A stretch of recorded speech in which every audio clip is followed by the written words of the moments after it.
என்ன அண்ணாக்கா என்ன பார்க்குறீங்க? பாருங்க எங்கள் அம்மா துணியை துவைக்க மாட்டான்னு பிடிச்சி.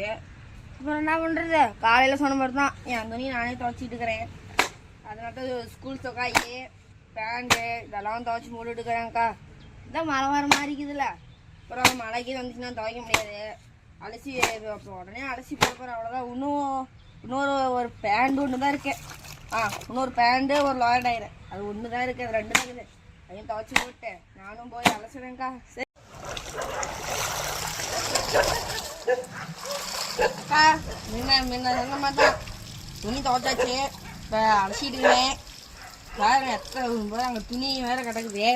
அதெல்லாம் அலசி போட்டு அவ்வளோதான். அலசி போட்டு நான் காய போட்டேன்னா அடுத்தது எங்கள் அண்ணனுக்கு அடுத்தது எங்கள் அப்பா. நாங்கள் 3 பேர் துவைச்சிப்போம்னா எங்கள் அம்மா ஒரு பாட்டு பாடும். அந்த பாட்டெல்லாம் நீங்களாம் கேட்க மாட்டீங்க. நாங்களே கேட்காதப்போ நீங்கள் எப்படி கேட்பீங்க? நாய் மாதிரி விட்டு எங்களை நாங்களாம் அவ்வளோதான். எங்கள் அம்மாட்டெலாம் சிக்கிக்கிட்டோன்னா முன்ன மாதிரி தான். முன்ன அலசினாக்கா இப்போ துவைச்சி போட்டுட்டுக்கிறேன். துவைச்சி போட்டு நீங்கள் தான் எங்கள் அம்மா தப்பாக என்னடா எங்கள் அம்மா இவ்வளோ வேலைக்கு எதுவும் நீங்கள் தப்பாலாம் நினைக்காதீங்க. எங்கள் அம்மா வேறு வேலைக்கு போயிட்டு வருது. அவங்க எடுத்து தறி ஓட்டுக்கு வீட்டில் எல்லா வேலையும் செய்கிறாங்க.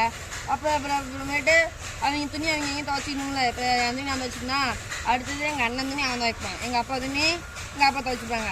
நாங்கள் 3 பேர் மட்டும் துவைக்கல. எங்கள் அம்மா வீட்டுக்கு வந்துச்சுன்னா எங்கள் அண்ணனையும் எங்கள் அம்மாவையும் எங்கள் அப்பாவையும் கூட விட்டுருவாங்க.